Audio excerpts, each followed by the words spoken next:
سبحان الله.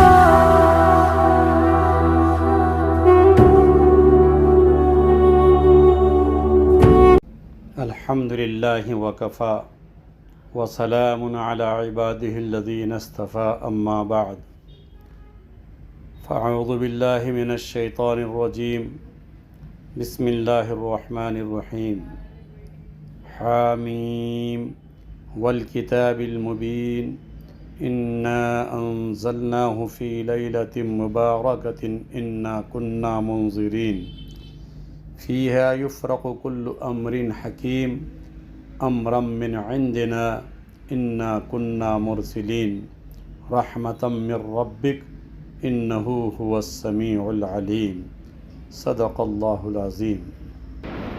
معزز و مکرم حضرات علماء کرام، بزرگان دین، عزیز دوستوں اور بھائیوں، کافی دیر سے ہم معصوم بچوں کا پروگرام سن رہے تھے اور ان کی ہمت افزائی بھی کی جا رہی تھی۔ یہ وہ بچے تھے جن پر سال بھر اساتذہ کرام نے محنتیں کی اور ان کو نکھارا، بنایا، سنوارا اور پھر اس کے بعد آپ کے سامنے ان کو پیش کیا گیا۔ پھر آخر میں تقریباً 21 بچے اور بچیوں کا قرآن پاک ناظرہ مکمل ہوا۔ یہ ہمارے پھل ہیں جس پر محنت کر کے اس کو آج اپنے سامنے پیش کیا گیا ہے۔ میں تقریر شروع کرنے سے پہلے ایک واقعہ آپ کو سنانا چاہتا ہوں، بلکہ ایک لطیفہ ہے، وہ تھوڑا غور سے سنیے آپ۔ 2 چور تھے اور وہ چوری کیا کرتے تھے۔ ایک مرتبہ وہ چوری کے لیے نکلے تو جس گھر میں وہ جاتے تھے چوری کرنے کے لیے تو وہاں پر کوئی نہ کوئی ان کو جاگا ہوا ملتا تھا، ہوشیار رہتے تھے وہاں پر لوگ، تو یہ چوری نہیں کر پائے۔ اتفاق ایسا ہوا کہ کسی بھی گھر میں ان کو کوئی سوئے ہوئے لوگ نہیں ملے، کوئی نہ کوئی جاگا ہوا ملا۔ تو اب یہ مایوس ہو گئے کہ اب تو جو ہے آج ہمیں کوئی ہاتھ نہیں لگا۔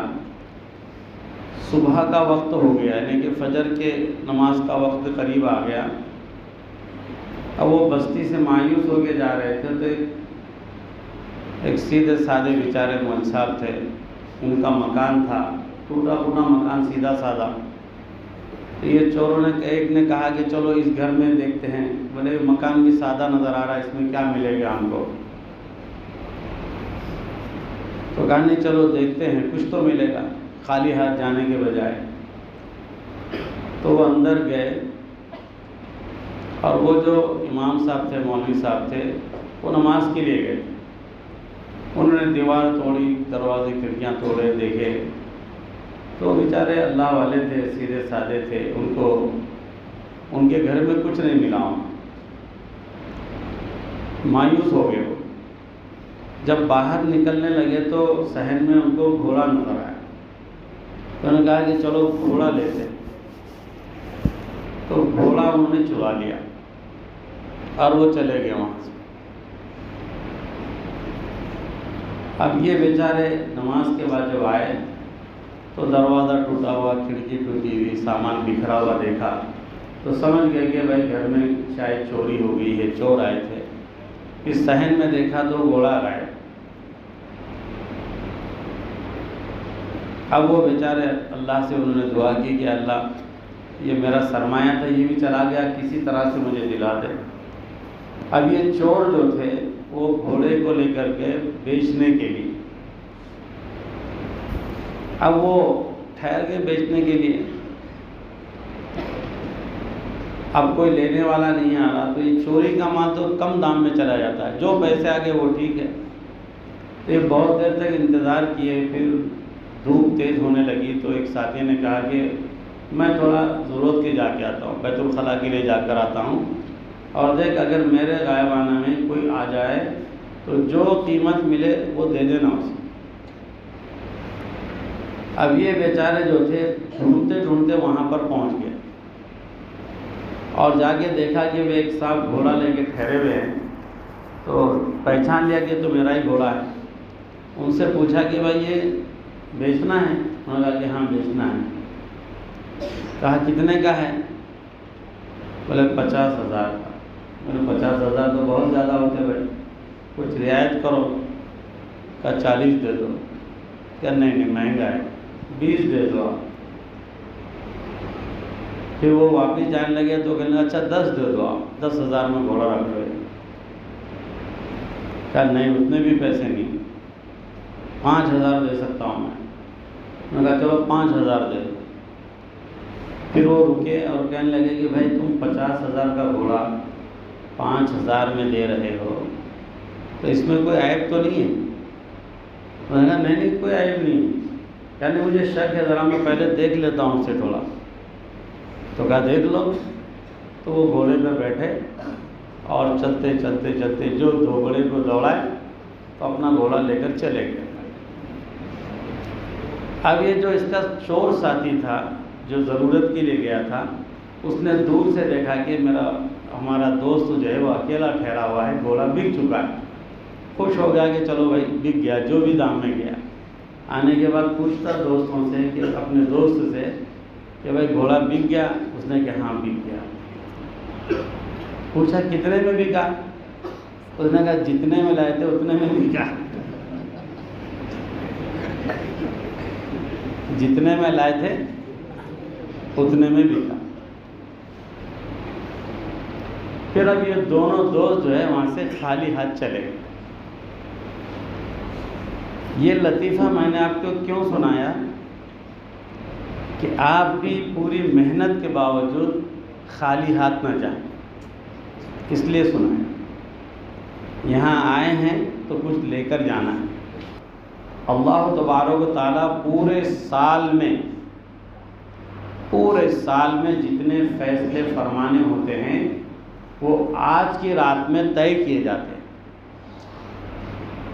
کہ آئندہ سال جو بھی ہوگا آج اس کا بجٹ تیار ہوگا، روزی اور روٹی کس کو ملے گی اور کتنی ملے گی آج طے ہوتا ہے۔ آئندہ سال کتنے لوگ دنیا میں آئیں گے، کتنے بچے پیدا ہوں گے، ان کی لسٹ تیار ہوتی ہے۔ کتنے لوگوں کو دنیا سے اٹھا لیا جائے گا، ان کی بھی لسٹ تیار ہوتی ہے۔ اور آسمان دنیا پر اللہ تعالیٰ فرشتوں کو بھیجتے ہیں اور ان فرشتوں کے ذریعے سے اعلانات ہوتے ہیں کہ ہے کوئی مغفرت طلب کرنے والا کہ اس کی مغفرت کر دی جائے، ہے کوئی بخشش طلب کرنے والا کہ اس کی بخشش کر دی جائے، ہے کوئی روزی روٹی طلب کرنے والا کہ اس کو روزی روٹی کا انتظام کیا جائے، ہے کوئی مشکلات سے نجات حاصل کرنے والا کہ اس کو مشکلات سے نجات دلا دی جائے۔ آسمان دنیا پر فرشتے آ کر ندا لگاتے ہیں، اور یہ ندا کب سے کب تک ہوتی ہے؟ آج مغرب سے لے کر صبح تک، فجر کی نماز تک یہ وقت رہتا ہے۔ اور اللہ تبارک و تعالی حدیث قدسی کے اندر نبی کریم صلی اللہ علیہ وسلم فرماتے ہیں کہ آج کی رات اللہ تبارک و تعالی اپنے بندوں کی مغفرت فرماتے ہیں اور بے انتہا لوگوں کو آپ بخشتے ہیں۔ پھر مثال دے کر فرمایا کہ بنو کلب کی جتنی بکریاں ہیں ان بکریوں کے مانند اللہ تبارک و تعالیٰ گناہگار بندوں کی بخشش فرماتے ہیں۔ بنو کلب کیا ہے؟ یہ بنو کلب ایک قبیلے کا نام ہے، اور اس دور میں اس علاقے میں سب سے زیادہ اگر کسی کے پاس بکریاں ہوتی تھی تو اس قبیلے کے پاس ہوتی تھی جس کا نام بنو کلب۔ بنو کلب کے بکریوں کے برابر اللہ تبارک و تعالیٰ گناہ گاروں کو بخشش فرماتے ہیں۔ اب آپ جو ہے کبھی کسی بکری کو خالی ایک ہاتھ رکھ کر دیکھو اس کے نیچے کتنے بال آتے ہیں، ہم گن نہیں سکتے ہیں۔ ایک بکری کے اوپر خالی آپ کا ہاتھ رکھیے، پورے بکری کے نہیں، یہ ہاتھ کے نیچے کتنے بال ہیں ہم گن نہیں سکتے ہیں۔ اور اللہ تبارک و تعالیٰ آج اس بکریوں، بنو کلب کی بکریوں سے بھی زیادہ، اور پھر اس حدیث کے خلاصے میں محدثین کرام فرماتے ہیں کہ بنو کلب کی بکریوں کی تعداد یہ حد نہیں ہے، اگر اس سے زیادہ بکریاں اگر کسی اور قبیلے کے پاس ہوتی تو اللہ کے نبی صلی اللہ علیہ وسلم ان قبیلے والوں کی مثال پیش کرتے تھے۔ اتنے گناہ گار بندوں کو اللہ تبارک و تعالیٰ آج کی رات میں معاف فرماتے ہیں۔ اب اتنے مہربان خدا ہیں، فرشتوں کے ذریعے سے منادی لگاتے ہیں کہ کوئی معافی طلب کرنے والا ہے، کوئی روزی طلب کرنے والا ہے، کوئی مشکلات سے نجات حاصل کرنے والا ہے، تو میں تیار ہوں دینے کے لیے۔ اور یہ جو بندے ہیں ہمارے، ہم جو ہیں، ہم اتنے غافل اور ایسے بے پرواہ اور ایسے غفلت میں پڑے ہوئے رہتے ہیں کہ ایسی مقدس رات کی ہم قدر کرنے کے بجائے اتنی ناقدری کرتے ہیں کہ ہمیں پتہ بھی نہیں چلتا، اور یہ 15ویں شعبان آتی بھی ہے اور چلی بھی جاتی ہے۔ اس کو جو ہے شب برات کہا جاتا ہے، شب براءت، اس کا اصل نام کیا ہے؟ شب براءت۔ براءت کے معنی ہے جہنم سے نجات دلانا، وہاں سے اس کو آزاد کرانا، بندوں کو جہنم سے بری کرنے کا، آزاد کرنے کا فیصلہ اللہ تعالیٰ آج کی رات میں فرماتے ہیں۔ اس لیے اسے کیا کہا گیا؟ شب برات، شب براءت۔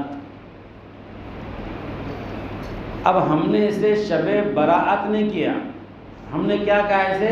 شب برات۔ جیسے دلہوں کی بارات آتی ہے، اس میں ناچ گانے ہوتے ہیں، ہلڑ بازی ہوتی ہے، دھوم دھڑاکے ہوتے ہیں، ہم نے بھی اس کو شب برات بنا دیا، براءت نہیں، برات بنا دیا۔ اسی رات میں ہلڑ بازی کرتے ہیں، چیخ پکار ہوتی ہے، مسجدوں میں کھانے بنتے ہیں، چائے کا انتظام ہوتا ہے، اور پھر اس میں لوگ یہ سمجھتے ہیں کہ ہم نے شب برات بہت اچھی منائی۔ بھائی برات تو منائی آپ نے، لیکن براءت میں جو چیز حاصل کرنا ہے وہ ہم نے حاصل نہیں کی۔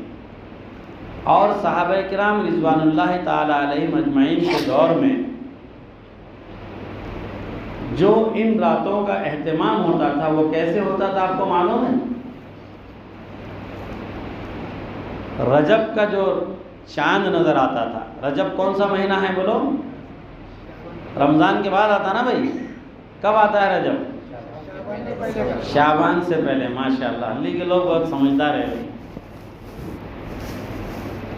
اب اصل میں انگریزی تاریخ کا اتنا چلن ہو گیا کہ لوگوں کو پوچھنا پڑا شب برات کون سی تاریخ کو آ رہی، تو بولے 7 تاریخ کو۔ حالانکہ شب برات جو ہے 15ویں شب میں آتی ہے نا، لیکن عربی کا چلن نہیں رہا ہمارا، تو کب ہے؟ اب رمضان کی عید کب آ رہی؟ تو 22 کو یا 23 کو آئے گی شاید، یا 24 کو آئے گی شاید۔ حالانکہ رمضان کی عید کب آتی ہے؟ یکم شوال کو آتی ہے۔ رمضان کی عید کب آتی ہے؟ یکم شوال کو۔ اب یکم رمضان کب آ رہے بھائی؟ ہو سکتا ہے 22 کو یا 23 کو آئیں گے، حالانکہ یکم رمضان کب آئیں گے؟ یکم رمضان کو آئیں گے۔ تو عربی تاریخوں کا چلن ہی ہمارا ختم ہو گیا۔ انگریزی استعمال جو ہوتا ہے نا، وہ تو اس لیے دونوں چیزیں جو ہے یاد کرنا چاہیے۔ ایک صاحب نے اللہ والے سے کہا کہ مجھے عربی تاریخ یاد نہیں رہتی ہے۔ کہا کیوں نہیں یاد رہتی؟ بولے کبھی 29 کا مہینہ آتا، کبھی 30 کا مہینہ، اس لیے مجھے یاد نہیں رہتی۔ تو انہوں نے کہا کہ بھائی ہم تو کبھی نہیں بھولتے، اور پھر فرمایا کہ تم بھی اگر نہیں بھولنا چاہتے تو میں تمہیں ایک ترتیب بتاتا ہوں۔ تو بولے بتاؤ کیا بات ہے؟ جب بھی چاند نظر آ جائے تو روزانہ 1 پارہ تلاوت کرنا، پہلی تاریخ کو 1 پارہ۔ جب روزانہ آپ پارے پڑھیں گے تو 29ویں دن اگر چاند نظر آ جاتا ہے تو تو اس دن 2 پارے پڑھ لیں۔ آپ کا اگر جیسے 15واں پارہ چل رہا ہے آپ کا، کسی نے پوچھا کہ بھائی چاند کی کیا تاریخ، آپ بولے کہ 15 تاریخ، کیوں؟ آپ نے معمول بنایا قرآن کا، تو وہ اللہ والوں نے کہا کہ میرا معمول ہے، آپ بھی اپنا معمول بنا لیں۔ اچھا چلو 1 پارہ بولے تو لوگ بولے کہ بھائی 1 پارہ وہ تو تراویح میں نہیں پڑھتے ہم، سال میں 1 مرتبہ، یہ روز 1 پارہ ہم کہاں سے پڑھیں گے؟ 1 رکوع کی ترتیب بنائیے۔ قرآن کے معنی کیا ہے مانو؟ پڑھی جانے والی کتاب۔ قرآن کے معنی ہے بہت زیادہ پڑھی جانے والی کتاب، یہ ختم نہیں ہوتی ہے۔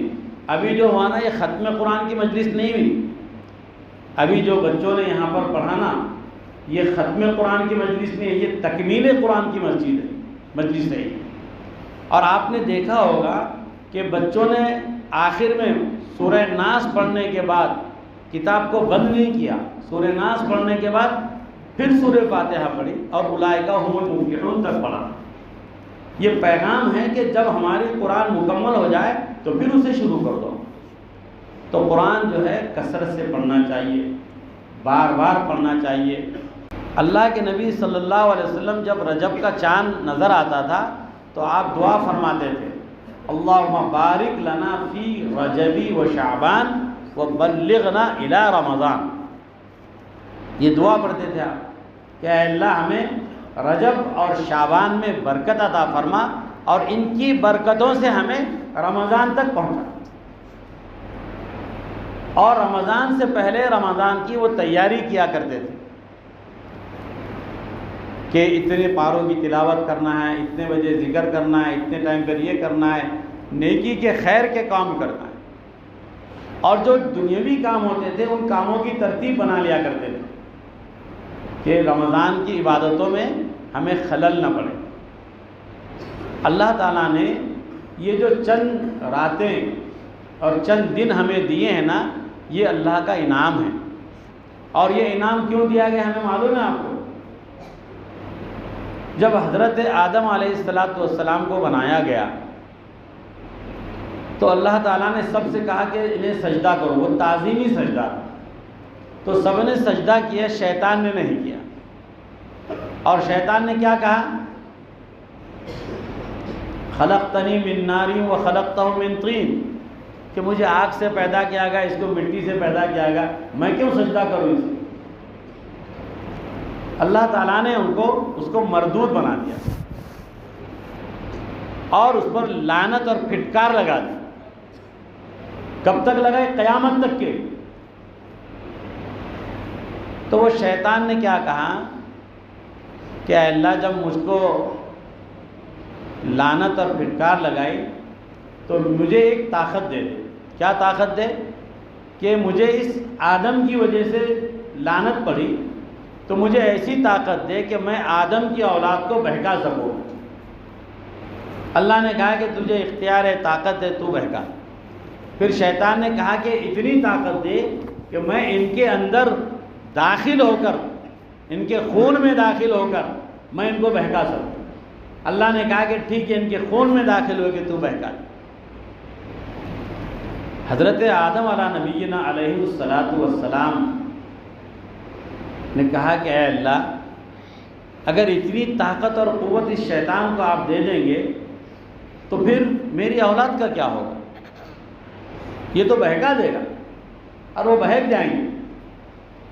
پھر فرمایا کہ اے اللہ میری اولاد کو بھی کچھ ایسا تحفہ دے، کچھ ایسا ہتھیار دے کہ وہ اس مردود شیطان کا مقابلہ کر سکے۔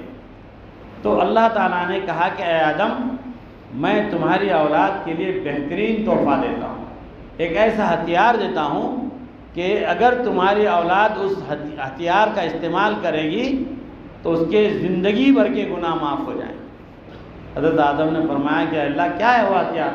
اللہ تعالیٰ نے فرمایا کہ وہ ہے توبہ۔ گناہ کے بعد اگر سچے دل سے اگر کوئی بندہ توبہ کرتا ہے تو میں اس کو پچھلے سارے گناہوں کو معاف کر دوں۔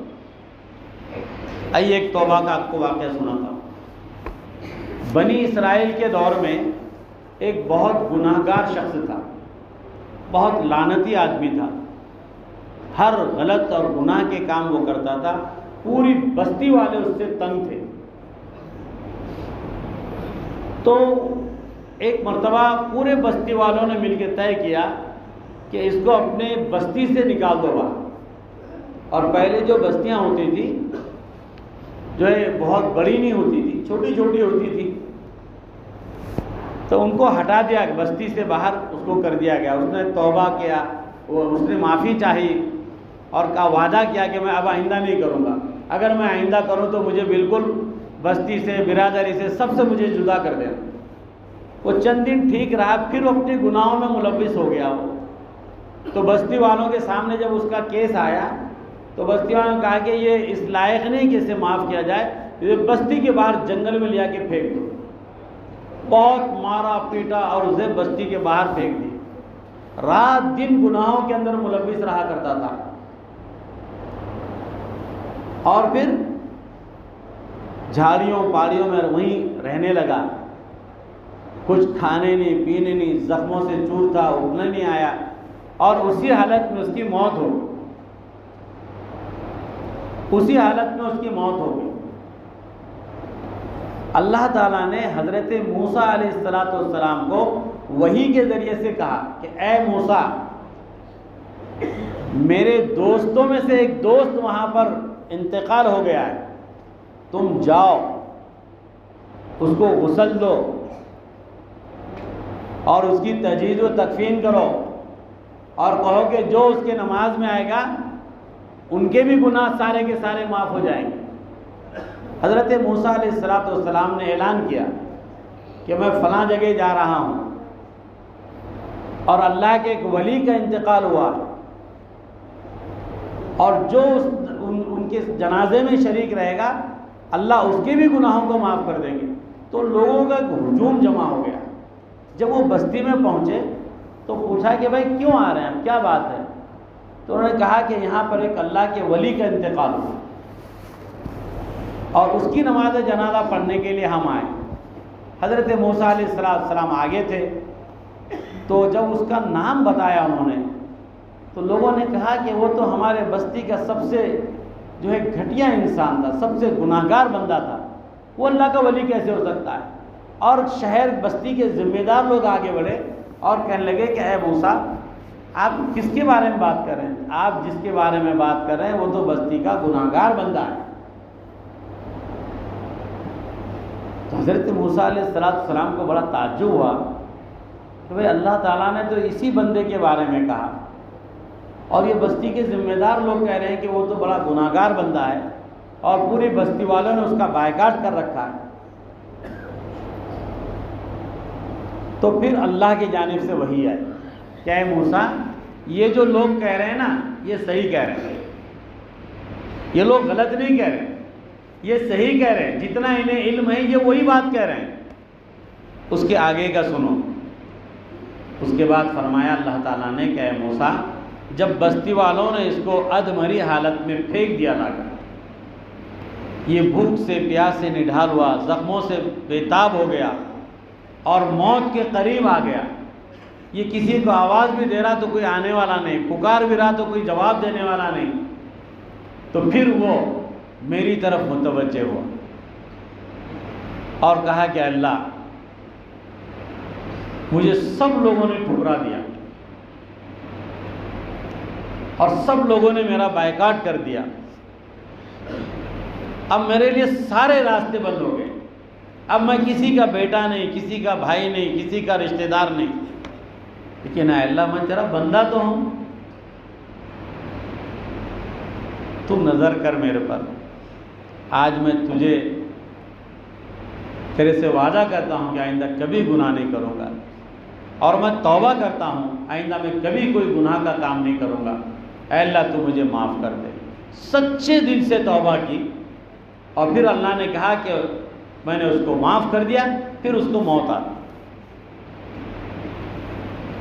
تو عزیز دوستو، زندگی ساری گناہوں میں کٹی، لیکن آخر وقت میں سچے دل سے اس نے سچی توبہ کی تو اللہ تعالیٰ نے وقت کے نبی کو یہ حکم دیا کہ جاؤ تم اسے غسل دو، اس کی نماز جنازہ پڑھاؤ اور پھر جتنے لوگ اس کی جنازے میں شریک رہیں گے ان سب کی میں مغفرت کا اعلان کرتا ہوں۔ یہ وہ ہتھیار ہے جو اللہ تبارک و تعالیٰ نے حضرت آدم علیہ السلام کو دیا تھا کہ یہ ہتھیار میں تمہاری اولاد کے لیے دیتا ہوں، توبہ کا۔ لیکن توبہ کیسی ہونی چاہیے؟ سچے دل سے ہونی چاہیے۔ ہماری توبہ کیسی ہوتی ہے؟ ہمارا دھیان کہیں اور رہتا، توجہ کسی اور طرف رہتی، اور پھر ہم توبہ توبہ توبہ کر کے اٹھ جاتے۔ ہم کیا کرتے؟ توبہ توبہ۔ اور یہ ہوتا کیا اصل میں ہمارے بڑوں کی غلطیاں ہیں، ہماری غلطیاں ہیں۔ کیا غلطیاں ہیں؟ چھوٹے بچے کوئی غلطی کرے تو ہم کہتے ہیں توبہ کرو، بچہ یوں کرے گا، ہم بھی خوش آتے بچے نے توبہ۔ ارے بچے کو توبہ کسے کہتے ہیں؟ یہ سمجھاؤ کہ بیٹے تم نے غلطی کی، پھر کیا کرنا پڑے گا؟ وضو کر کے آؤ، یہاں بیٹھو، اب اللہ کو بولو اے اللہ مجھے معاف کر دے، اے اللہ معاف کر دے، میں توبہ کرتا ہوں۔ اس کے بعد اٹھو، عمل توبہ کر، توبہ توبہ ہوگی توبہ ہماری۔ اور مسجد میں ہم آتے ہیں جو دعا مانگتے ہیں، دعا مانگتے نہیں، ہم دعا پڑھتے ہیں خالی۔ مانگنا تو دل سے ہونا چاہیے، اندر سے ہونا چاہیے۔ ایک بندہ پانی میں ڈوب رہا، اسے کچھ لوگوں نے بچایا، ایک نے ہاتھ پکڑا، ایک نے پیر پکڑا، اس کو باہر نکالا، پھر چھوٹ گیا وہ، اور پھر تھوڑا آگے چلا گیا، پھر اس کو رسی لکڑی تھی کچھ، اس کو پکڑ لیا اس نے، پھر رسی اور لکڑی بھی چھوٹ گئی۔ تو اب وہ بندہ جو دعا کرتا ہے نا، وہ اس کی دعا بالکل خالص ہوتی ہے، اس کا دھیان، اس کی توجہ صرف اللہ کی طرف ہوتی ہے۔ اور جو بندہ پورے دھیان اور توجہ سے اللہ کی طرف دیکھتا ہے، اللہ سے مانگتا ہے، اللہ اسے مایوس نہیں کرتا، اللہ اسے مایوس نہیں کرتے۔ حرم شریف میں حجاج بن یوسف بادشاہ تھے، وہ طواف کر رہے تھے، ایک نابینا شخص وہ بھی طواف کر رہے، اور چلتے چلتے دعا کرے اللہ مجھے آنکھیں دے دے، اے اللہ مجھے آنکھیں دے دے، اے اللہ مجھے آنکھیں دے دے۔ وہ چل رہا ہے بیچارہ، نابینا آدمی ہے، اور دعا بھی کر رہا ہے اللہ مجھے آنکھیں دے دے۔ تو حجاج بن یوسف نے دیکھا چکروں میں کہ بھائی یہ دعا کر رہا ہے، اس کو آنکھیں کیسے ملیں گی؟ تو حجاج نے کہا روکو، کون ہے یہ؟ کہا کہ نابینا ہے، آنکھیں مانگ رہا ہے۔ تو حجاج نے کہا کہ کتنی اس کے چکر باقی؟ کہا 3 چکر باقی۔ 7 چکر میں ہوتا ہے نا طواف۔ کہا کہ 7 چکر مکمل ہونے پر اس کی آنکھ واپس نہیں آئی تو اس کی گردن ہوا۔ بادشاہ تھا، وہ نابینا جو تھے انہوں نے سن لیا بادشاہ کا حکم۔ اب اس کے بعد بالکل اے اللہ مجھے آنکھیں دے، اے اللہ مجھے آنکھیں، پورا دھیان، پوری توجہ، اللہ مجھے آنکھیں دے، اے اللہ مجھے آنکھیں دے۔ اللہ کا کرنا ایسا ہوا کہ 7 چکر مکمل ہوئے، 7ویں چکر میں اللہ نے آنکھیں دے دی۔ بے توجہی سے مانگیں گے تو نہیں ملے گا۔ آپ کو کسی سے قرض لینا ہے، آپ جا کے بولا رہے بھائی 50,000 دو، لاؤ 50,000 دو، لاؤ 50,000۔ وہ بولے کہ کیا میرے کیا درخت لگا ہوا ہے کیا 50,000 دو؟ نہیں ہے، بولے آپ کو جانا پڑے گا، بیٹھنا پڑے گا، اور اس کو پوچھ بھائی ٹائم ہے کیا، مجھے ضروری بات کرنا ہے۔ پھر بیٹھ کے اسے محبت سے، پیار سے اپنے حالات سنانا، میں بے بس ہوں، میں مجبور ہوں، میں پریشان ہوں، اور بہت امیدیں آپ کے پاس لے کر آیا ہوں، اللہ نے آپ کو نوازا ہے، آپ کا مزاج اچھا بنایا ہے، مجھے 50,000 کی ضرورت تھی، آپ مجھے دے دیجیے۔ تو اب اس کے پاس نہیں بھی ہو تو وہ کیا کرے گا؟ اگر پیسے نہ بھی ہو تو وہ کیا کرے گا؟ بھائی اس وقت تو نہیں ہے، لیکن تم نے مجھے جو حالات بتائے، مجھے 2 دن کا ٹائم دو، میں انتظام کر کے دیتا ہوں۔ اور اگر جا کے بولے 50,000 لاؤ، اس کے گھر میں اگر 5 لاکھ بھی ہوگے نا تو وہ آپ کو 5 روپے نہیں دے گا۔ تو اللہ کے دربار میں عاجزی اور انکساری ہونی چاہیے، اپنی محتاجگی ظاہر کرنی چاہیے۔ دیکھو ہم نماز پڑھتے ہیں نا، بھائی میری طرف آنکھیں رکھیے، آنکھیں رکھیے، ہم نماز پڑھتے ہیں، ہماری نماز پر کبھی ہم غور کرتے ہیں کہ بھائی نماز میں کیا چیز ہوتی ہے؟ سب سے پہلی چیز میں آپ کو ایک ہی بتاتا ہوں، اس پہ غور کیجیے آپ۔ ہم نماز پڑھتے ہیں تو سب سے پہلے نماز کا پہلا عمل کیا ہے؟ اللہ اکبر، ہے نا بھائی؟ اللہ اکبر. یہ اللہ اکبر کا مطلب کیا ہے؟ ہم دکان میں بیٹھتے ہیں تو آنے ملنے جلنے والے ہوتے ہیں، سیٹھ صاحب کیا حال ہے، آپ بہت بڑے ہیں. وہ بولتا سیٹھ آپ بہت بڑے ہیں. 1 روپیہ مانگنے والا بولتا سیٹھ آپ بہت دیالو ہیں، سیٹھ آپ بہت مہربان ہیں، آپ بڑے آپ بڑے آپ بڑے. اب وہ بڑے بڑے بڑے بولتے بولتے وہ اپنے آپ کو بڑا سمجھتا. اللہ تعالیٰ نے جیسی نماز میں آئے تو کہا اللہ اکبر. ارے بھائی کوئی بڑا نہیں، صرف اللہ بڑے ہیں. اللہ اکبر. وہ تصور ہمارا رہنا چاہیے، وہ خیال ہمارا ہونا چاہیے، وہ سوچ ہماری ہونی چاہیے کہ میں نہیں، اللہ بڑے ہیں. اللہ اکبر. یہ سوچیے کہ میں اللہ اکبر. آپ ہاتھ باندھ کے رکعت باندھیے، پھر دیکھیے نماز کا لطف کیسا آتا ہے. ہماری نماز ہی صحیح نہیں ہوتی ہے، اور نماز تو آگے کی چیز ہے، ہمارا وضو بھی صحیح نہیں ہوتا ہے. اور باہر پہلے صحابہ کے دور میں کیا ہوتا تھا کہ بھائی ملاقات کرنی ہے گھر میں، کہاں گئے تو کہا نماز کے لیے گئے، کب آئیں گے پتہ نہیں. اور پھر جواب آتا کہاں گئے، بازار گئے، کب آئیں گے، تھوڑی دیر میں آ جائیں گے. اب ہمارا اس کا الٹا ہو گیا، کہاں گئے، بازار میں، کب، کچھ بول نہیں سکتے کب آئیں گے، رات کے 12 بھی بج سکتے. نماز کے لیے گئے، ارے اب بھی آتے، اب بھی آتے جائیں. انہوں نے کہا سنت نہ مل پڑتی، اب بھی آتے. ایسا ہوتا نہیں ہوتا بولی. اب ہم نماز کیسے ہوتی ہے ہماری بتاؤں میں آپ کو. وضو ہم کرتے اتنے جلدی جلدی جلدی جلدی، اور ایسا وضو کرتے کہ دونوں سائڈ کے لوگوں کو بھگا کے نکل جاتے ہیں. کلی کرتے وقت تمیز نہیں، نل کھولتے وقت تمیز نہیں، ہاتھ دھوتے وقت تمیز نہیں کہ بازو والوں کو تکلیف ہو رہی کیا، کچھ پتہ نہیں. یہ اسلامی تعلیمات ہے. ہمارے ذریعے سے کسی کو تکلیف نہیں پہنچنا چاہیے. کہیں بھی بلغم آپ گرا رہے ہیں، کہیں بھی ناک صاف کر رہے ہیں آپ، یہ اسلامی تعلیمات نہیں ہے. تنظفوا فإن الاسلام نظیف. کہ صاف ستھرے رہو کیونکہ اسلام صاف ستھرا مذہب ہے. ان اللہ نظیف یحب النظافہ. کہ اللہ صاف ستھرے ہیں اور صاف ستھرے رہنے والوں کو پسند فرماتے ہیں. اور ہم ہیں کہ بھائی وہیں تھوک رہے، وہیں ناک صاف، وہیں، اور پانی بھی نہیں بہاتے، نل کھلا ہوا ہے اور پھر باتیں بھی ہو رہی ہے اور پھر یوں کر کے نکل گئے. جو فرض ہے دھونا، فرض جگہ پر اگر ایک بال کی برابر بھی سوکھا ہے تو ہمارا وضو نہیں ہوتا. اب وضو ہی نہیں ہوا تو نماز کہاں سے ہوگی؟ نماز ہی نہیں تو دعا کہاں سے ہوگی بتائیے. اس لیے دینی مجلسوں میں بیٹھنا چاہیے، علماء کرام کے پاس بیٹھنا چاہیے، علماء کرام کی قدردانی کرنی چاہیے، ان سے دین سیکھنا چاہیے، اپنی نمازوں کو درست کرنا چاہیے کہ بھائی میری نماز درست کر لو. شرمانا نہیں چاہیے، کوئی شرم کی جھجک کی بات نہیں. کیا شرم کی بات ہے؟ سیکھنے میں کیا ہم کو شرم ہے؟ کیا تکلیف ہے؟ تو سیکھیے، آپ وضو سیکھیے، نماز سیکھیے، اور پھر وضو آپ پورے اس کے آداب کے ساتھ، پورے واجبات اور فرائض کے ساتھ وضو کیجئے. مسجد میں آئیے اور نیت اور سوچئے کہ میں بادشاہ کے گھر میں جاؤں.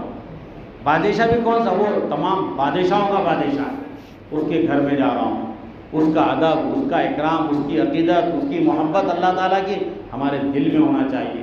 اور پھر آنے کے بعد ٹھہر کر بالکل عاجزی اور انکساری کے ساتھ اب کہیے کہ بھائی میں اپنے آپ کو بڑا سمجھ رہا ہوں، میں بڑا نہیں. بڑے کون ہے؟ اللہ اکبر. یہ اللہ بڑے. اس کے بعد آپ رکوع کو رکوع کی طرح کیجئے. اچھا بعض دفعہ ایسا ہوتا ہے کہ امام صاحب رکوع میں جانے والے ہوتے تو ہم وضو کر کے دوڑتے دوڑتے آ جاتے اور شریک ہو جاتے. ہم سمجھتے رکعت مل گئی. رکوع اب یوں جاتے یوں ٹہ جاتے، رکعت مل گئی. قیام فرض ہے. آپ کو پہلے اللہ اکبر کہہ کے ایسا رکنا پڑے گا تھوڑا، پھر رکوع میں جانا پڑے گا. یوں کر لیتے ہم. نہ قیام ہوتا نہ رکوع ہوتا، اور ہم خوش ہوتے کہ چلو امام صاحب کے ساتھ ہماری رکعت مل گئی. ہمیں ہوتا نہیں ہوتا ایسا بولو. تو یہ نہیں ہونا چاہیے. نماز ہماری درست ہوگی تو ساری چیزیں درست ہوگی ہماری. اور اگر ہماری نماز درست نہیں تو پھر کیا فائدہ ہمارا؟ تو یہ جو رات ہے اللہ تعالیٰ نے حضرت آدم علیہ السلام سے کہا تھا کہ شیطان کو میں نے وہ طاقت دی تو تمہاری اولاد کے لیے میں توبہ کا دروازہ کھلا رکھتا ہوں، توبہ کا میں ہتھیار دیتا ہوں۔ اور حدیث پاک کے اندر آتا ہے التائب من الذنب کمن لا ذنب لہ، کہ گناہوں سے توبہ کرنے والا ایسا ہے جیسے اس نے کوئی گناہ کیا ہی نہیں۔ اللہ تعالیٰ کو گناہوں سے معافی چاہنے والا یہ بندہ اللہ کو بہت پسند ہے۔ جو بندہ عاجزی انکساری کے ساتھ آتا ہے اللہ تعالیٰ اس کو دیکھ کر فخر کرتے ہیں۔ ہمارے اندر اکڑ کس بات کی؟ ہماری ذات پر غور کرو کہ ہم آئے ہیں تو دنیا میں آنے سے پہلے ہمارے وجود کی حقیقت کیا ہے؟ ایک ناپاک قطرے سے ہم بنے، ایک ناپاک قطرے سے ہم بنے، غلاظت لے کر ہم پھرتے رہتے ہیں۔ کیا ہماری قابلیت ہے بتائیے؟ کون سا ہمارا مقام ہے؟ کیا عزت ہوگی ہماری بتائیے؟ اللہ تعالیٰ کا کرم ہے، اس کا احسان ہے کہ اللہ تبارک و تعالیٰ نے ہمیں اشرف المخلوقات میں بنایا، اشرف المخلوقات میں بنا کر ایمان کی دولت سے نوازا۔ یہ کوئی چھوٹی اور معمولی دولت نہیں ایمان والی، ہم اس کی قدر ہی نہیں کرتے۔ تو رمضان سے پہلے اس کی قدر ہونی چاہیے، رمضان کی۔ اور جب بندے نبی کریم صلی اللہ علیہ وسلم کے خدمت میں صحابہ کرام بیٹھے ہوئے تھے تو آپ نے بنی اسرائیل کے واقعات سنائے کہ ایک آدمی کی عمر 500 سال تھی، ایک آدمی کی عمر 1000 سال تھی، اس نے 1000 سال تک عبادت کیا، انہیں 500 سال تک عبادت کیا۔ تو صحابہ کرام بہت حریص تھے، لالچی تھے، کہے کہ نیکیوں کے لالچی۔ تو صحابہ کرام نے نبی کریم صلی اللہ علیہ وسلم فرمایا کہ یا رسول اللہ صلی اللہ علیہ وسلم، پچھلی جو امتیں تھیں تو انہوں نے 500 1000 سال کی عمریں پائی، اور یہ جو امت ہے یہ امت کتنی 100 سال کے آگے پیچھے، تو ہم تو ان نیکیوں میں ان کی برابری کر ہی نہیں سکتے، ہم تو نیکیوں میں ان کی برابری کر ہی نہیں سکتے ہیں۔ تو اللہ تعالیٰ نے پھر انعام کے طور پر جو چیزیں عطا فرمائیں ان میں سے ایک شب برات بھی ہے۔ رمضان کا مہینہ ہے، لیلۃ القدر ہے، لیلۃ الجائزہ ہے۔ لیلۃ القدر میں کیا ہوتا ہے؟ شب قدر جو 27ویں شب کو آتی ہے۔ اچھا 27ویں شب میں بھی جو ہے نا وہ ہم نے طے کیا ہوا ہے۔ رمضان کی بڑی رات کب آتی بھائی؟ 27ویں شب کو آتی ہے نا، ہمارا طے ہے نا، ہم تو اللہ میں نے طے نہیں کیا تو کیا ہوا، ہم نے تو طے کر دیا 27 کو بڑی رات ہے۔ حالانکہ 27 کو نہیں ہے، وہ ہے آخر عشرے کی طاق راتوں میں، 21 23 25 27 اور 29، یہ 5 راتوں میں سے کوئی ایک رات شب قدر ہے۔ اللہ میں نے بولے 5 میں سے کوئی ایک ہے، ہم بولے نہیں نہیں نہیں 27 کچھ ہے، ہم نے طے کر دیا نا بھائی۔ تو وہ 5 راتوں میں سے کوئی ایک رات شب قدر ہے، اور اس رات کی عبادت کا ثواب کتنا ہے؟ لیلۃ القدر خیر من 1000 شہر۔ ایک شب قدر اگر کسی کو نصیب ہوتی ہے تو گویا اس کو 1000 مہینوں کی راتوں کے عبادت کرنے کا ثواب ملے گا۔ رمضان سے پہلے جو نیکیاں ہوتی ہے، ایک نیکی کے بدلے میں 1 کے 10 ملتے ہیں، اور رمضان میں 1 کے 70 ملتے ہیں۔ اگر اللہ چاہیں تو 1 کے 70 کے بجائے 700 بھی مل سکتے ہیں، واللہ یضاعف لمن یشاء، اور اگر اللہ چاہیں تو اس سے زیادہ بھی مل سکتے ہیں۔ تو رمضان میں 1 شب قدر مل گئی تو 1000 مہینوں سے بہتر وہ رات۔ رمضان میں تلاوت، عبادت، ذکر و اذکار، خیر کے کام جو بھی کریں گے اللہ تعالیٰ 1 نیکی کے بدلے میں 700 نیکیاں اس کو دے گی۔ تو جب صحابہ کرام رضوان اللہ تعالیٰ علیہم اجمعین کو پیارے آقا حضرت محمد مصطفیٰ صلی اللہ علیہ وسلم نے یہ ساری باتیں بتائی تو صحابہ خوش ہو گئے کہ ہاں اب ہم بنی اسرائیل کا مقابلہ کر سکتے ہیں۔ 1000 سال کی عبادت تھی، رہنے دو ان کی 1000 سال کی عبادت، ہم شب قدر ایک لیلۃ القدر ہمیں ملے گی، 1000 راتوں کا ہمیں ثواب ملے گا۔ رمضان میں نیکیاں کریں گے، ایک نیکی کے 700 نیکی ہم کو ملے گی. لیکن رمضان آتا ہے اور چلا جاتا ہے، ہم اس کی ناقدری کرتے ہیں. تلاوت کا کوئی معمول نہیں ہوتا ہے ہمارا، عبادت کا کوئی معمول نہیں ہوتا ہمارا. اور اللہ معاف فرمائے، بعض ہٹے کٹے نوجوان اور صحت مند لوگ ہوتے ہیں جو رمضان کا مقدس مہینہ آتا ہے وہ روزے نہیں رکھتے. صحت مند ہونے کے باوجود، اچھا ہونے کے باوجود اگر وہ روزہ نہیں رکھتا ہے اور رمضان کے بابرکت مہینے میں دن میں وہ کھاتا ہے تو گویا وہ خدا کے غضب کو دعوت دیتا ہے. اللہ کے واسطے رمضان کے مہینے میں روزوں کا بالکل نہ چھوڑے، رکھیں گے نا سب پابندی سے پہلے. روزہ دیکھیے کتنی اس کے اندر فضیلت ہے، کتنے اس کے اندر روزے کا اللہ تعالیٰ نے کیا فرمایا روزے کے تعلق سے معلوم ہے آپ کو؟ الصوم لی وانا اجزی بہ، کہ روزہ میرے لیے ہے اور اس کا بدلہ میں خود دیتا ہوں. ایک حدیث میں ہے کہ میں خود اس کا بدلہ ہوں. اتنا بڑا انعام ہے روزے کا. بہت بے غیرتی کی بات ہے کہ اگر کوئی رمضان میں بیمار نہیں ہے، کوئی عذر نہیں ہے اور غیر ضروری وہ روزوں کو چھوڑتا ہے تو وہ اللہ کے غضب کو اور اس کے عذاب کو دعوت دینے والا. اس لیے رمضان میں روزوں کا ہم اہتمام کریں گے، قرآن کی تلاوت کا ہم اہتمام کریں گے اور پھر تراویح کا ہم اہتمام کریں گے. روزوں کا اہتمام کریں گے نا بھائی، اور قرآن کی تلاوت کا اہتمام کریں گے، قرآن کی تلاوت کا اہتمام کریں گے، خیر خیرات کا اہتمام کریں گے، غریب غربا کا اہتمام کریں، ان کا خیال رکھیں گے. حلال کمائی سے کھانا چاہیے، حرام سے ہمیشہ بچنا چاہیے. یہ مغفرت کی رات ہے، یہ اچھائی کی رات ہے. تو ابھی سے ہم پلان بنائیں کہ بھائی رمضان میں کیا کرنا چاہیے. اور میں نے بتایا نا کہ آج کی رات میں بنو کلب کی بکریوں سے بھی زیادہ بالوں کی بخشش ہوتی ہے. اور یہ بخشش کا سلسلہ کب سے کب تک رہتا ہے؟ چاند دکھنے کے بعد سے، مغرب سے لے کر فجر تک. اب یہ مغفرت والی رات ہونے کے باوجود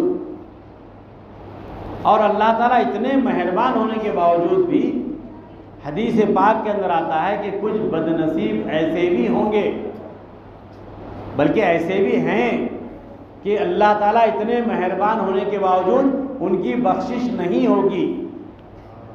وہ بد نصیب کون کون ہیں؟ مشرک، اللہ کی ذات میں کوئی کسی کو شریک کرنے والا. اب اللہ کی ذات میں شریک کرنا کسے بولتے ہیں؟ کہ اللہ میری مدد کرتے ہیں، فلاں بھی مدد کرتے ہیں، یہ اللہ کی ذات میں شریک ہو. اللہ برکت دیتے ہیں، فلاں سے بھی برکت آتی ہے، یہ اللہ کی ذات میں شریک ہونا ہے. اللہ کو اپنی ذات میں، اپنی صفات میں کسی کی شرکت برداشت نہیں. شرک چاہے کسی انداز سے آپ کریں، اللہ اسے برداشت نہیں کرتا. تو کبھی بھی اللہ تعالیٰ ہماری شرک سے حفاظت فرمائے. ہماری سوچ ایسی ہونی چاہیے کہ اللہ کے ذات میں کسی کو ہم شریک نہیں کریں گے. تو جو مشرک ہوتا ہے اللہ تعالیٰ اس کو معاف نہیں فرمائیں گے. اتنی مغفرت والی رات ہے اس کے باوجود معاف نہیں فرمائیں گے. اور کس کو معاف نہیں فرمائیں گے؟ زانی کو معاف نہیں فرمائیں گے، زنا کرنے والا. آج کی رات میں زانی جو ہوتا ہے، زنا کرنے والا، اللہ تعالیٰ اس کو بھی معاف نہیں فرمائے. ہاں اگر وہ سچے دل سے توبہ کر لے تو پھر اللہ تعالیٰ معاف فرمائے. اور توبہ کا میں نے بتایا نا کہ توبہ ایسے ہی کرو. میں دعا کا توبہ کا طریقہ آخری میں بتاؤں گا. میں اپنی تقریر ختم کر رہا ہوں کیونکہ ابھی آپ کا موڈ اچھا لگ رہا ہے، اس لیے میں اپنی بات کو بڑھا رہا ہوں. لیکن اب لمبی بات نہیں ہوگی، مختصر چند باتیں بتا کے میں اپنی بات کو ختم کرتا ہوں. زنا کرنے والا اللہ اس کو معاف نہیں فرمائے. رشتہ قطع کرنے والا، رشتہ توڑنے والا، اللہ اس کو معاف نہیں فرمائے.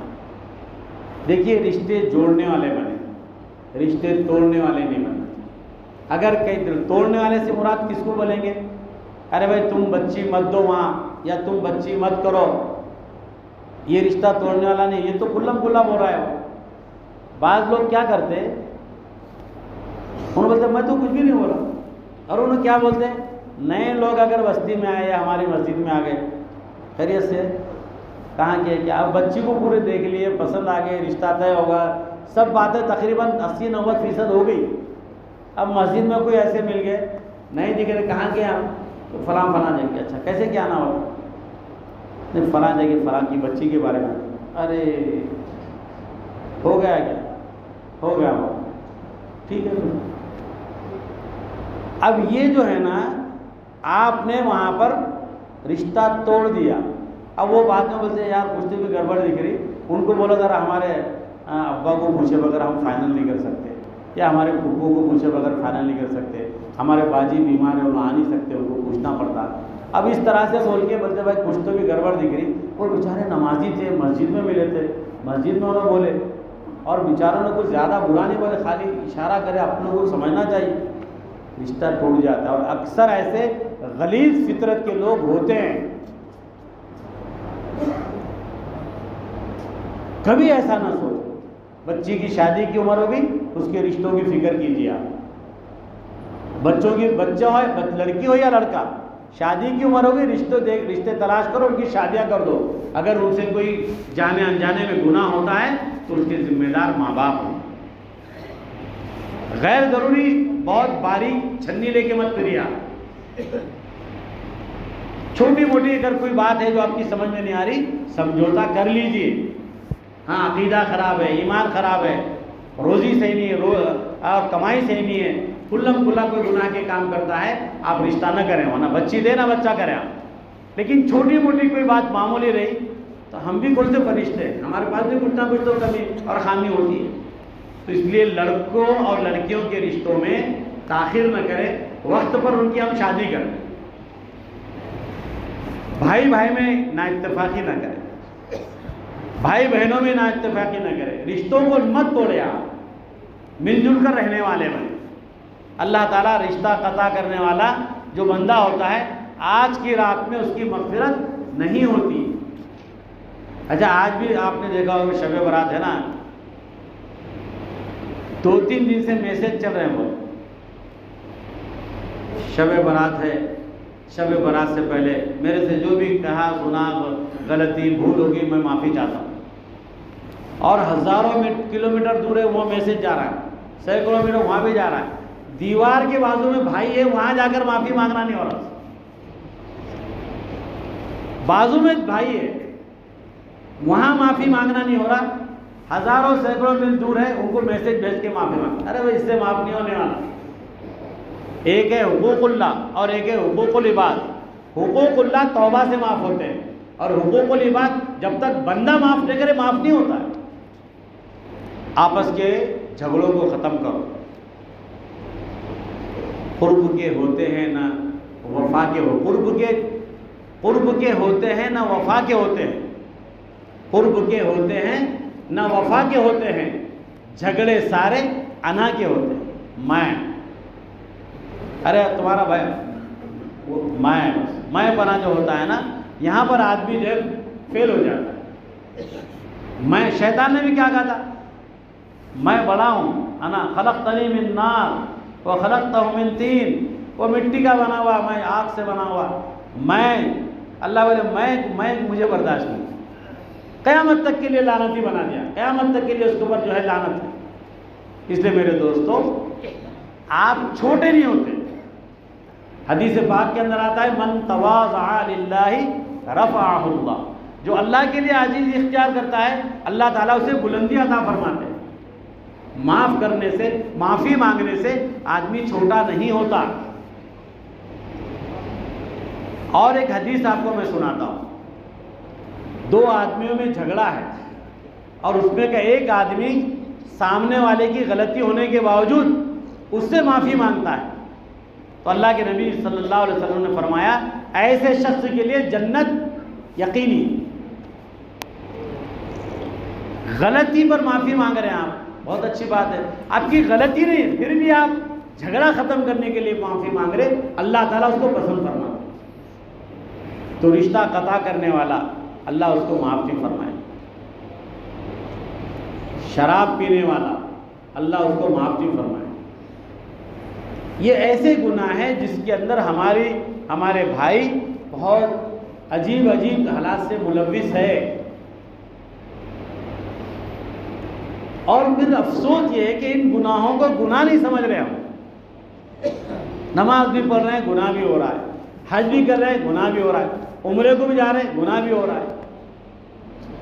معاملات ہمارے درست نہیں ہیں. اگر ہمارے معاملات درست نہیں رہیں گے تو ہماری کوئی عبادت قبول نہیں ہوگی.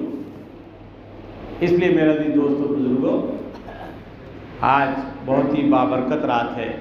آج مدرسے کا پروگرام بھی ہے اور مولانا اسحاق صاحب دامت برکاتہم نے دعوت دی. حلی والوں سے ہمارا بہت پرانا تعلق ہے, تو ان کی دعوت پر آئے اور ہم بھی چاہتے ہیں کہ بھئی ہمارے پرانے اپنے لوگ ملے, جانا آنا رہے.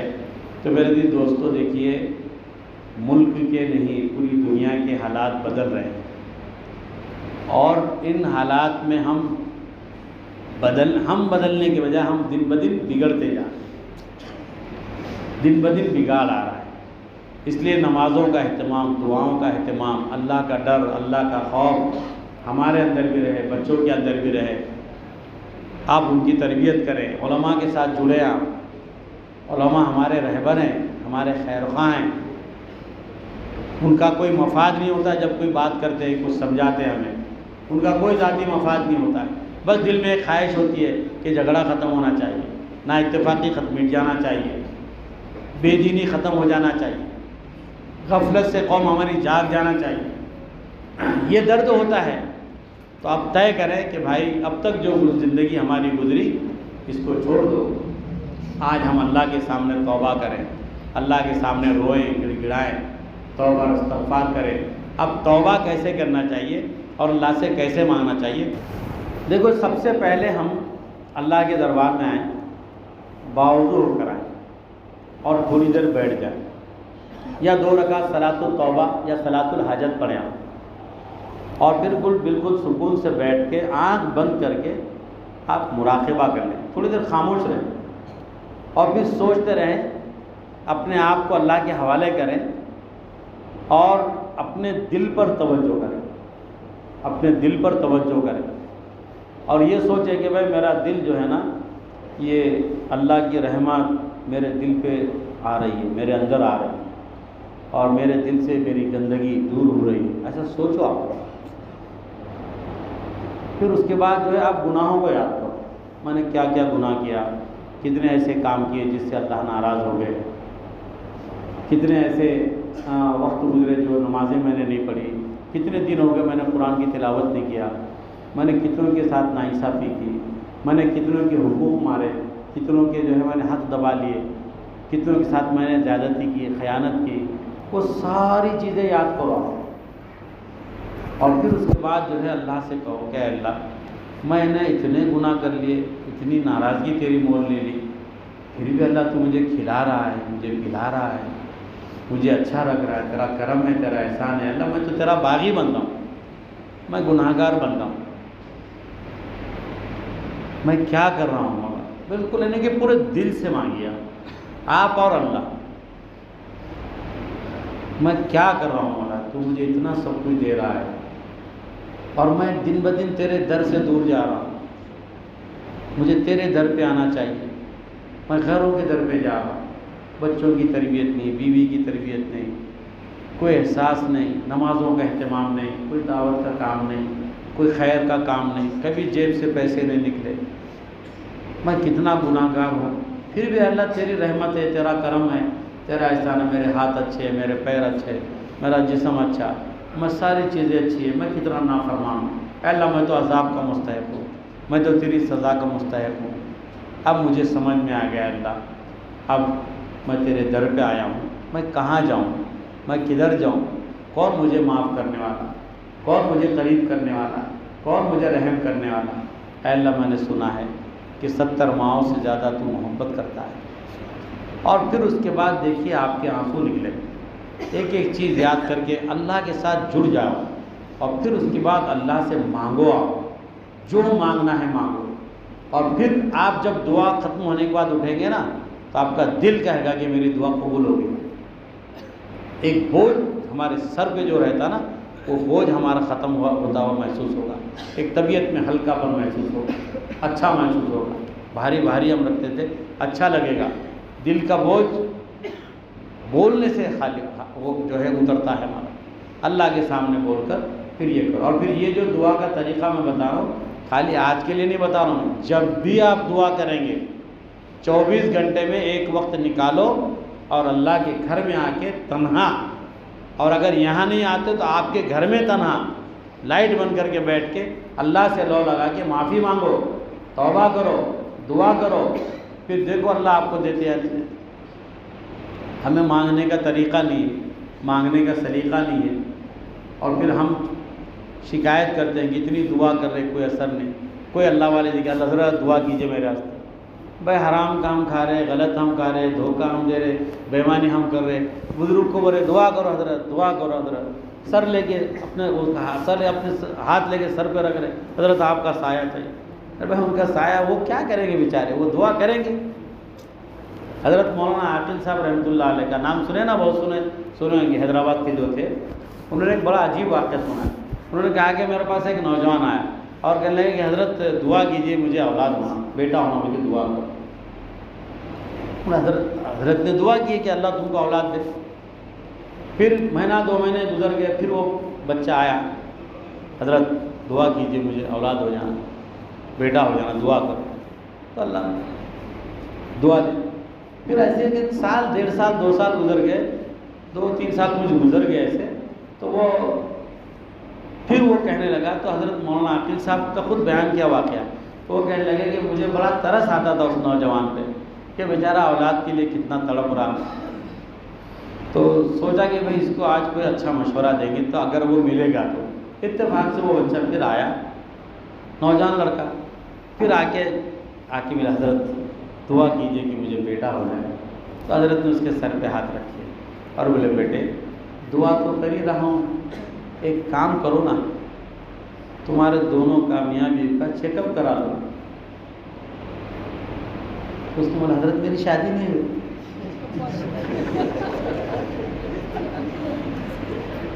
حضرت میری شادی نہیں ہوئی۔ میرا نالائق، پہلے شادی کر پھر دعا مانگ۔ تو تعلق جڑے گا تو پھر اس کا رزلٹ آئے گا نا۔ ہمارا تعلق اللہ سے جڑے گا تو ہماری دعائیں بھی قبول ہوگی۔ ہمارا تعلق اللہ سے بالکل کٹا ہوا ہے، اور حضرت سے بولے دعا کرو، حضرت دعا کرو، سر پہ ہاتھ رکھو۔ یہ میرا بچے کو حلال کی روٹی نہیں کھلا رہا، دوسروں کا مال دبا کے کھلا رہا، حلال ناجائز طریقے سے کمائی دولت کھلا رہا، حرام کے لقمے بچے کے پیٹ میں جا رہے، اور بچے کو بولا حضرت سر پہ ہاتھ رکھو، اس کے دعا کرو۔ تو وہ سر پہ ہاتھ رکھیں گے ضرور، لیکن فائدہ کیا ہوگا؟ فائدہ بھی ہونا چاہیے نا۔ تو حضرت مولانا عاقل صاحب نے بڑی عجیب طریقے سے سنایا تھا وہ، تو میرے بھائی ہم اللہ سے تعلق جوڑیں۔ وہ بچہ شادی کرے گا تو بچہ ہوگا نا بھائی۔ جو چیزیں اسباب جو چیزیں ہوتی ہیں نا، دیکھیے مسبب الاسباب اللہ تعالیٰ ہے، لیکن اسباب کو اختیار تو کرنا پڑے گا، اللہ سے مانگنا پڑے گا۔ تو دعاؤں کا اہتمام اس انداز سے کرے، اور 24 گھنٹے میں ایک وقت ایسا 10 منٹ خالی آپ نکالیے، اپنی ذات کے لیے نکالیے۔ وضو کر کے آ کے 2 رکعت صلاۃ الحاجت یا صلاۃ التوبہ پڑھیے، اس کے بعد میں نے جو طریقہ بتایا اس پر آپ بیٹھیے، اور پھر دیکھیے کہ اللہ تعالیٰ آپ کو کیسے نوازے۔ کریں گے نا سبھی بھائی؟ اللہ تبارک و تعالیٰ ہم سب کو مل کی توفیق عطا فرمائے۔ آمین و آخر دعوانا الحمدللہ رب العالمین۔